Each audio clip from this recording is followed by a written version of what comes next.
Kandi nanone mbaha ikaze kuri Key Property Rwanda. Nemere nk'ibisanzwe aho dukomeje kuzana amazu meza, turi kubaha amazu ari kugurishwa kandi ku giciro gitoya. Reka rero uyu munsi rero mbereka inzu nagiye kubashakira, turi Kanombe hafi yo ku bitaro, no ku muhanda neza wa kaburimbo.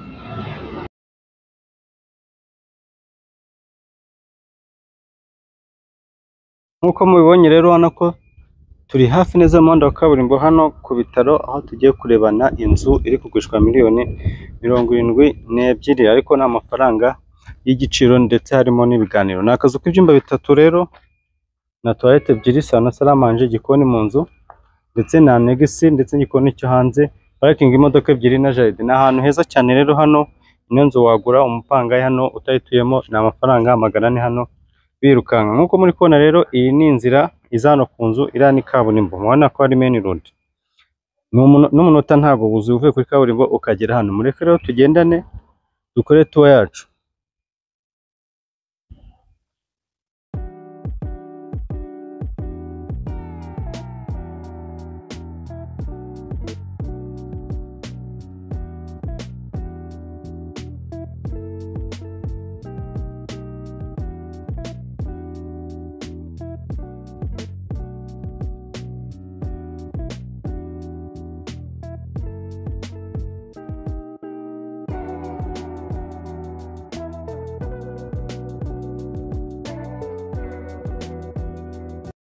Reka twinjire rero. Nkuko ubibona, ubona ko iyi ni gate, ubona ko ifite gate nziza. Ubona ukuntu ni akazu kameze neza, gakubatse neza. Hano ushobora kuza ugatura ahantu heza mu mujyi, ndetse ibintu byo gukodesha ukaba urabyibagiwe burundu. Nkuko mubibona rero iyi ni parking, ubona ko ni agaparking keza gafite amapave meza. Ubona ko ni akazu gasa neza. Uru ruhande dufite jaride, yes, ubona ko ni akajaride kameze neza. Ubona ko kano kazu mu buryo kubatsemo ni ibintu bisa neza cyane. Ubona ko iyi ni parking yajyamo imodoka ebyiri ziparitse neza. Ubona ko ahantu ni sawa cyane, kandi hafi y'umuhanda wa kaburimbo, ni kuri kaburimbo. Ubona ko ni ibintu byiza. Miliyoni 72 ukaza tukavugana, akavaho amafaranga make aka kazu ukakagura. Reka twinjiye mu nzu rero imbere turebe. Ahangaha tuhafite akabariko.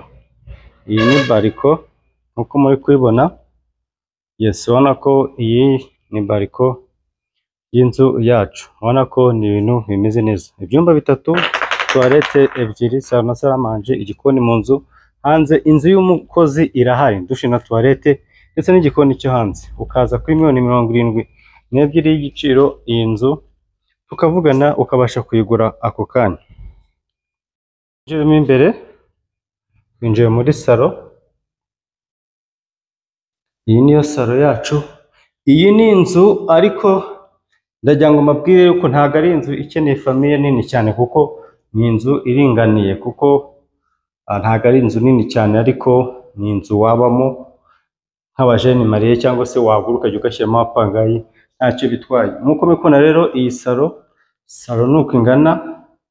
Ubona ko washyiramo intebe z'imyanya, ntabwo ikeneye za ntebe nini cyane ziri dubura, ariko salo hano yajyamo. Waba ufite ahangaha tukagira salamanje, nkuko muri kubibona. Iyi niyo salamanje yacu, nkuko muri kubibona. Twava ahangaha rero, urabona ko ari uko byifashe. Salamanje rero, reka mbereke n'igikoni uko kimeze. Igikoni cyacu, aha twinjiye mu gikoni. Dufite igikoni cyo mu nzu ndetse n'icyo hanze. Wow, iki ni igikoni. Ubona ko ni igikoni cyiza, gifite amakaro meza, utubati. Ubona ko cyujuje ibyangombwa byose bikenerwa. Ubona ko ni igikoni kimeze neza. Igikoni cyo mu nzu, reka mbereke igikoni cyo hanze. Cyo hanze ubona ko biba byegeranye.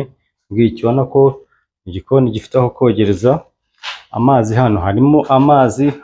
Ubona ko aha nta kibazo cy'amazi. Ubona ko afite umuvuduko mwinshi, puresha hano rwose irahagije birenze ibikenewe. Wow, aha naho gushyira, abantu bakoresha amakara, aha naho gukorera. Ubona ko gushyira inkono ebyiri, ibintu bikagenda neza. Ubwo rero tukiri hano hanze, ku ruhande tuhafite inzu y'umukozi. Nuko nababwiye ino nzu mutabona ari ntoya ariko byose ibyangombwa bikenerwa irabifite. Dore iyi niyo nzu y'umukozi muri kubibona, nta negesi umukozi ashobora kuraramo. Ubwo tuvuye aha tugahita dukomeza mu nzu gatoya, reka turebe mu byumba. Kureba icyumba cya nyir'urugo cyangwa se master room gifite douche na toilette cyihariye.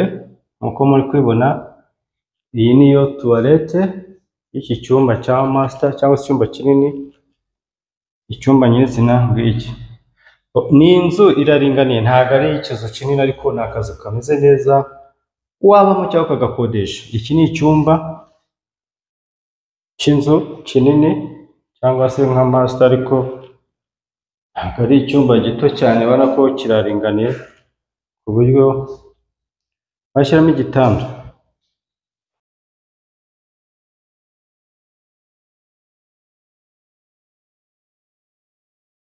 Uru ruhande naho tuhagira ibyumba bibiri bisangiye douche na toilette. Iki ni cyo cyumba cya mbere, nkuko kubona ni icyumba kitari gito cyane kiringaniye,